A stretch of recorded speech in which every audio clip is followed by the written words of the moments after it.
You've got one of the fastest growing restaurant brands in the country. What's the biggest myth people have about how site selection actually works? I think the biggest myth is that there's some kind of technological tool that you can punch in an address and it's going to tell you the perfect match and you should be here. There's a lot of data that goes behind it, but there's also that gut science. One of the things that I think has kept us in line with our growth is my team, we see every site in person before we move forward with the deal. I think that really leads our franchisees to feel that we're as invested in the project and in the property as they are, but also takes out the unknowns. Tech can't know that a site might be 5 feet below ground or is blocked by trees or some other physical characteristic that just pure data can't decipher in today's environment. Hi, I'm here with Dannon Shiff, who runs real estate for Dave's Hot Chicken, one of the fastest growing brands out there right now. He's leading their expansion across the US and beyond. And we're going to dig into how they think about site selection, working with franchisees, and what's actually helpful from brokers and landlords. Plus, I'll show how Dave's is showing up on Brand March. How's it going, Dannon? I'm doing great. How are you? What's something you can tell about a site in 30 seconds that might take someone else 30 minutes to figure out? We pretty quickly have a sense of the gut feel on whether or not the energy in the shopping center is right, whether the co-tenancy is right. We're in 44 states now, plus Canada, the District of Columbia. There's really that sense of you walk on a property, you get a good feel from the energy of the co-tenancy and the energy of what's around it. We've dialed that one in pretty well, I think. What is Dave's criteria? What are you guys looking for? So we're looking for 2,000 to 3,000 square foot end caps, freestanding buildings with and without drive-through. We're looking for daily needs anchors, quality, fast casual co-tenancy. We're really thinking about this as a convenience play. Even though our customers come to Dave's as a destination, we're not trying to change any traffic patterns or shopping habits. So really trying to be where customers are already going and making it easy for them to get their fix. Speaking of markets overall, what is the most surprising market Dave's crushed it in where you weren't 100% sure it would? The Pacific Northwest has always been a little tricky. Portland and Seattle, they've always been tricky for other brands that I've been a part of. We've been incredibly well received in both of those markets. Boston's been a phenomenal market, I guess actually all of New England. We were maybe uncertain of how we would be received out there, but since day one, New England has really stepped up and welcomed us with open arms. What makes Dave's different? The chicken craze is unbelievable. The amount of great chicken concepts out there. Everybody seems to be doing well, at least the big names. How does Dave stand apart? Not only is it the food, the unique offering of Nashville-style hot chicken, but as we think about real estate, it's choosing sites for the long run as opposed to getting to a number. As a franchise organization, we have to be thoughtful about the franchisees and doing what's right for them and helping them grow and protect their investment. It's also really thinking about how the world's changed. And, we're a brand that grew out of COVID. So the customers are using brands differently.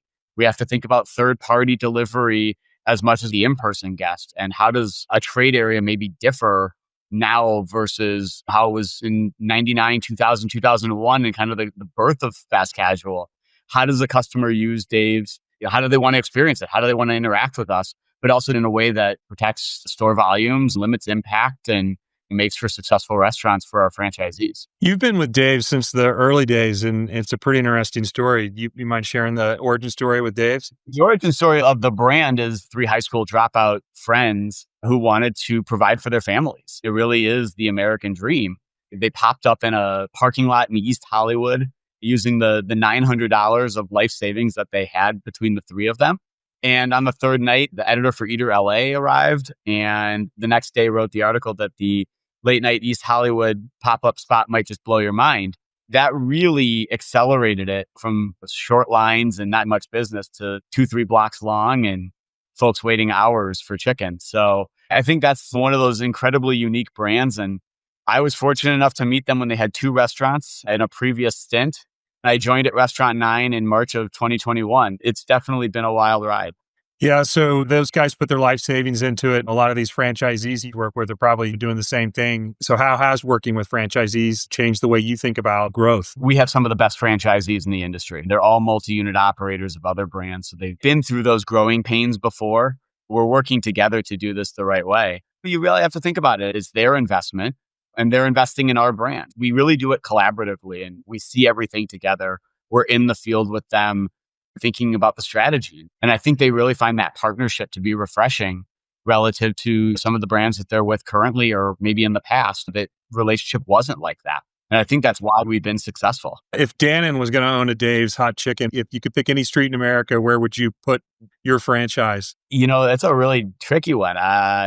So many great markets. We've hit a lot of them. We made it to Seattle and Portland, which are some of my favorite cities. We're under construction in Austin right now with our first store in core Austin. So I don't know that I can give you the exact one, but I'm really grateful that we've been able to penetrate so many markets and to see it be as successful as it has been across the country, whether it's here in LA or New York or my hometown, which is still always will be home of Minneapolis. There's just some great stuff happening with us. I know you don't really have that big a team internally, and you guys are growing really aggressively. So you're expanding this fast. How do you keep track of the chaos? We've got a coordinator in our office who really is the glue for my team out in the field of keeping track of what's where, what's coming to our real estate committee. But no, we are a lean team. There's only 4 of us and 3 of us are in the field. We're just trying to do the best we can to hold on and keep everybody going in the same direction so that we can keep opening these great looking restaurants and feeding the world with amazing hot chicken. One thing we're doing on Brand March is we're really trying to map who reps each brand, where they operate, what they're looking for. What do you wish brokers or landlords knew before reaching out to you? Having been on the landlord side before and going out and prospecting, just knowing who to contact in a market or who is running the real estate program for that brand, as opposed to trying to call friends and asking around who's working with this person and who's doing that. The biggest thing is the ability to go on here and to see the brokers in each market that are working with it or who the team is and where the restaurants are currently. I think a lot of that is being able to see where the restaurants are. And unfortunately, every once in a while, we get a site submitted to us and it's a quarter mile away and the landlord didn't know that we had a store there. A tool like this to have that kind of yellow pages style where you go for that contact is a great tool. And I hopefully will help folks find us and bring us more opportunities.